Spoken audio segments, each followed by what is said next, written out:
It's Wellness Wednesdays. It's Wellness Wednesdays. And this Wellness Wednesday, we are going to follow up what a point of what I talked about on Monday um, about conflicting small, like not being conflict averse, being conflict, you know, small conflicts instead of big conflicts. I don't want to say conflict minimizing because that has a negative connotation. Because, as I saw an amazing Instagram meme, we are saying goodbye to Hot Girl Summer. We are saying hello to Deranged Possum Fall. So this is going to be Deranged Possum Fall. And we are going to learn the Tao of the deranged possum. Because Tao is spelt with a T, and so is the word deranged for the point of this. I am obviously kidding, diffusing the tension with humor, because people really struggle with conflict for really good reasons. Conflict doesn't feel good for people who don't have a very serious disorder. There are two things that red flag a person's self-awareness in a conversation to me. One, if they say they like conflict. The other is that they like criticism. Both of these, unless there's something atypical, are not physiologically or neurologically accurate. Criticism hurts, like literally pain in the brain. Conflict is the same way, and it can bubble up a lot of negative secondary emotions as well. Fear, defensive apathy, a fight or flight response, which is actually a freeze, fight, fawn, or flight response. So if you're one of those people that the minute like the temperature rises, deranged possum, the minute the temperature rises in a conversation, you kind of freeze up. That's not your fault. That's not a character flaw. That's just a physiological response. Okay? So if this raises questions, you want to talk about this stuff one-on-one or anything else, help support this channel, become a monthly patron, patreon.com/LeannaK, or buy a one-time Leanna Care session for someone can use it but can't afford it, coffee.com/LeannaK. And the segue I forgot to say, you can sign up for a Leanna Care session yourself. Link in the description box below. I keep forgetting to plug that, so I'm trying to be better about it. And I keep forgetting to mention that I do have a Redbubble store. Now, no deranged possum art yet, but maybe we need Mortimer, the deranged possum, avatar of good crazy, because he is the best. So part of the issue with conflict and the significance of doing it when it's small, like, sort of grazing. If you're a snacker, you don't like big meals, you just like to snack. Think of conflict the same way. Snacking, they're little things. They're like a meal without the commitment, right? Whereas conflicts, again, if they're little, they don't have to get, 5-alarm fire. And if you come from a family of origin where everything got bottled up until it exploded, all conflicts probably were 5-alarm fires, instead of being able to approach it in a way that was less confrontational. And, it's instead of just, I can't take it anymore. It's like, look, I know you don't mean to, but this is causing problems for me. So can you do this instead of this? Thanks. And somebody might be at the end of the rope on the other end and explode on you anyway. You cannot control that. You can only control what you can control. And that's the first step to snack size conflict instead of big meal conflict, deranged possum. The control what you can control concept is central to trauma recovery. And conflict is a very good way to practice that principle, and it's better practice in small conflicts, obviously. But the idea that you can say something, it can be totally fair. Somebody may get upset with you, and you can care that somebody is upset. That doesn't mean you did anything wrong. And we all have those people that we deal with where you just dread talking to them because they are going to make something negative no matter what you do. And you've given up pointing it out to them because I'm not negative. You're just too sensitive, which in itself is negative. And the nice thing about understanding why comments like that are not right helps you go, okay, the minute a phrase like that comes up, that person is behaving like an evil deranged possum. That is a them problem, not a me problem. I didn't do anything wrong. That's a manipulation. And why is too sensitive, not tough enough, manipulative? Because it's a comparative statement based on an expectation that was not clearly stated. That's why. And when you think of it that way, it's like, okay, this makes it much easier to spot, right? Like, too sensitive according to whom, right? I know a lot of people who want to work like stock rooms and things like that because they don't want to deal with customers because they think they're too sensitive to deal with customers. But the truth is that means that in the past jobs they've had, they didn't have supportive management because some customers can behave like an evil deranged possum, not a good deranged possum like Mortimer. And those people nobody can stand. And in a perfect world, they would not be able to behave that way. You see sort of internet hero of the weeks of managers who do not allow customers to be abusive to their staff. We need more of those heroes. But yeah, that's not you.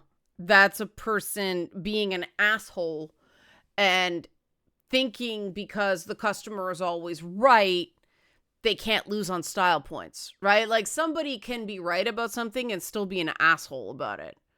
And that gets into the question of whether you have to heed the fact that they are right or whether you can go, no, I'm going to ignore them because they were an asshole.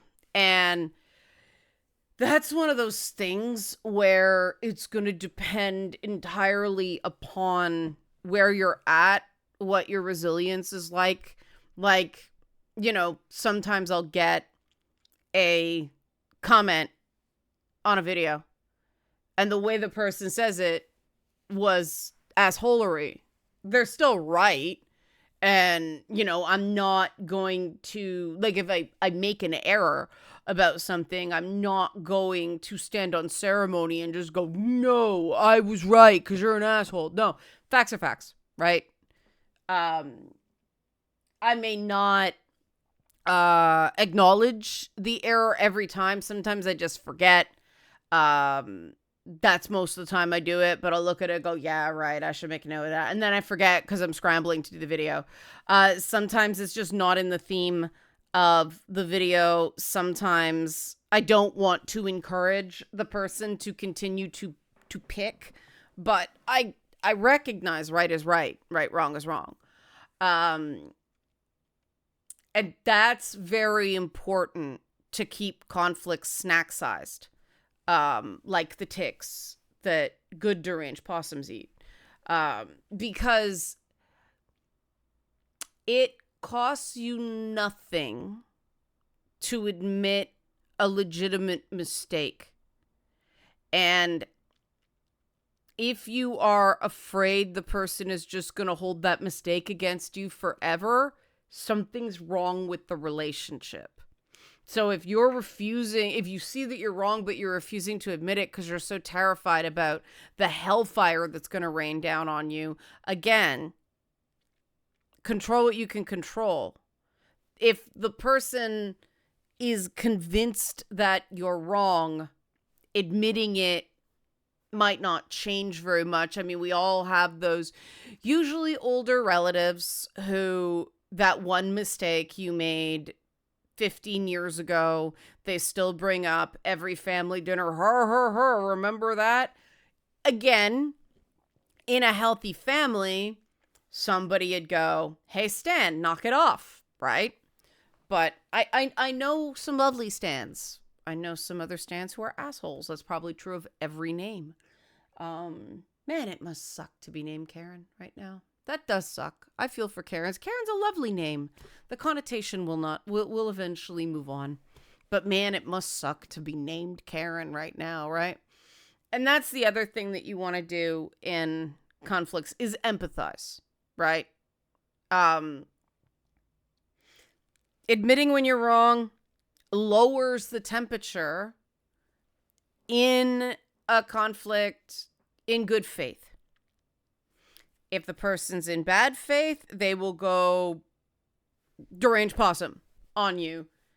And that's a good tell to go, all right, take this person's opinion significantly less seriously now, right?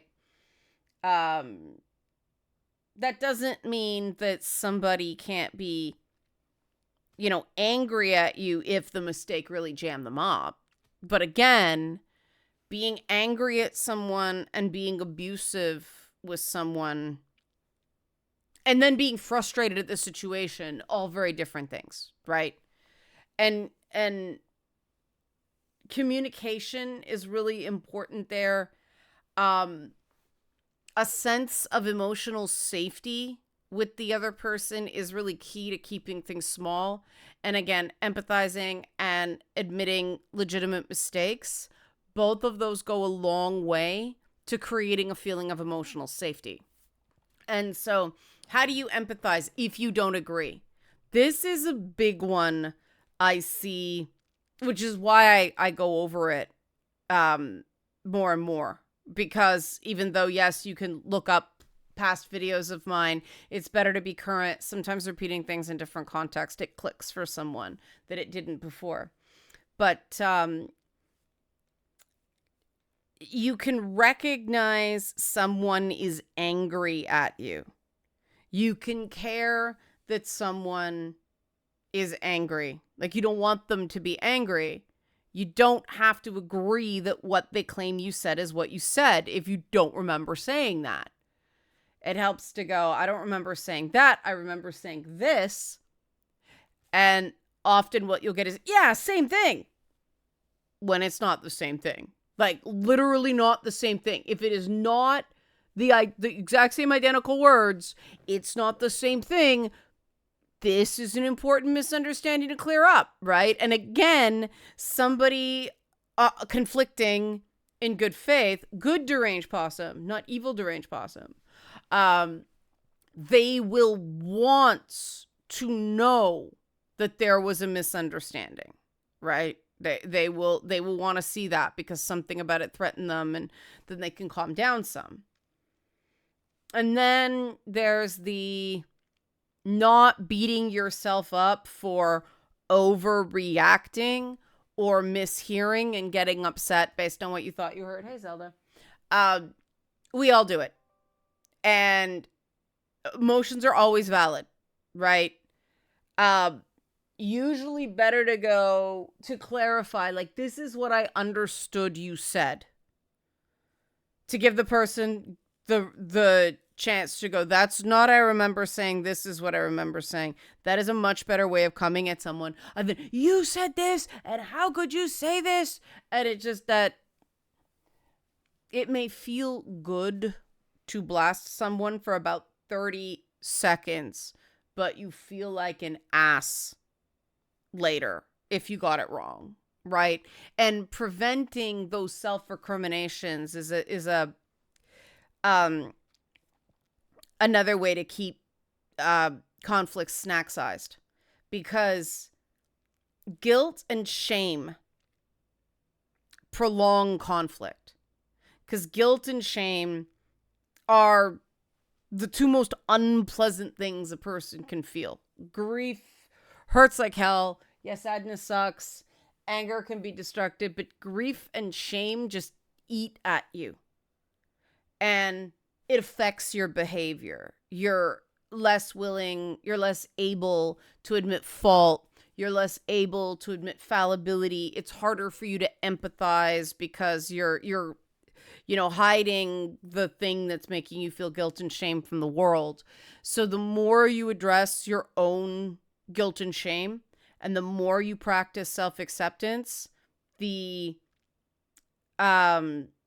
smaller conflicts will stay. And often the absolute worst conflicts between people who are really close it isn't the initial thing. It was the thing compounded with the reaction of the reaction, and bing, bing, bing, bing, bing, bing, bing. And if somebody doesn't go, hold up, let's slow down, what has been said cannot be unsaid, right? If it gets there, apologizing for your part in that, regardless of whether the other person apologizes, don't wait for the other person to go first. That's something you can control. The other person being too pig-headed to apologize, that's on them. From, hearing from reformed pig-headed people, they regret that later and they feel so shameful about it. They often don't say anything and they withdraw, and then they start telling themselves, well, they don't want to be around me. I don't deserve to be around them. And they just make the whole thing fucking worse, because then the other person feels like they're giving them the silent treatment and punishing them for the fight. You see how it cascades?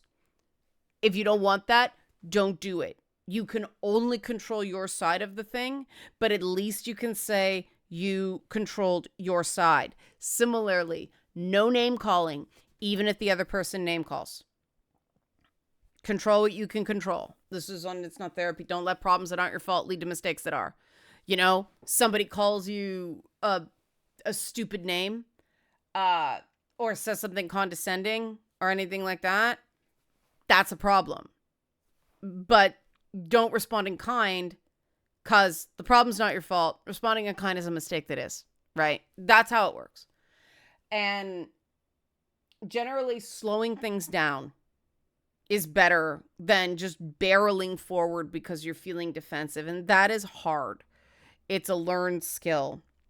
It's very practiced, and nobody's perfect at it. Drama broke out when I dared to,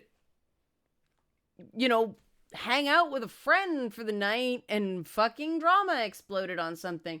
And because, I so rarely do like pure socialization with somebody, especially weekend evenings, that the fact that it was what I was just rip roaring mad. I just wanted to rip and tear until it was done. I was a deranged possum in that moment. And I didn't say anything I don't stand by, but I was probably more abrupt and harsh than I normally would be, because I wanted my phone to shut up. I wanted to just, we were waiting to go into the shitty Borderlands movie, which maybe I liked more than a lot of people, because it was a reason to not look at my phone when that shit was going down for 2 some odd hours. It's not a good movie. It's not the worst movie. It didn't make me angry, but parts of it were weird. Yeah. Another thing you can do is you can't change the past. Both with what you did, all you can do is apologize for it and try to fix it. But also the other person. So ask yourself why certain things are lingering. If you're having the same fight over and over and over again, is it because you have a need that isn't being met? Or is it because you're just still stung from previous things? Which in some ways is figure out the need that's not being met which is why you're still stung. Because I know with me, I'm really forgiving if I think the person learned their lesson and it's not going to happen again. If I don't think the person learned their lesson, the problem is not that they did it. The problem is it's likely going to happen again. And that's something that is valid and does need to be worked out. And if somebody's going, you still on about that? Or something similar, why can't you let that go? That's not in good faith. Sometimes we can't. Sometimes things really sting. And if that's the case, all parties involved have to be willing to work through it, or it's not going to get worked through. Some things people can process on their own. Other things do need more conversation because it was a trust breakdown or some kind of boundary violation. And a person's not going to be able to relax until they're assured, again, that there will not be a repeat. Because if something is untenable to you, if something is a violation of your boundary, and you just let it go because it's not worth the fight, you're training the other person to believe that it's okay to treat you that way. And if it's not okay to treat you that way, act accordingly. That is not being a bitch or anything like that. That is, because it's funny, because that same thing of just, no, this is important to me. Well, you're a bitch for women. For men, it's bitch, you weak, you know? Like, that's why I don't like that word. It just, bitch is the go-to for people who just don't have a valid argument. If you've got a valid argument, you can do it without that word. And that's if you're replying to a man, a woman, everyone between and beyond. That word's lazy. And generally words like that, better to leave them out of conflict. But again, everybody makes mistakes. Everybody's, bad, negative feelings get the better of them. And just own it. Just try to be better this time than you were last time. That's all anybody can do. Control what you can control. Deranged Possum says so. Help support this channel. Become a monthly patron. Patreon.com/LeannaK. Or buy a one-time Leanna Care session for someone can use it but can't afford it. Coffee.com/LeannaK. Sign up for a Leanna Care session on your own for yourself or for a friend. Link in the description box below. And check out the Redbubble store. Thanks for watching Wellness Wednesdays.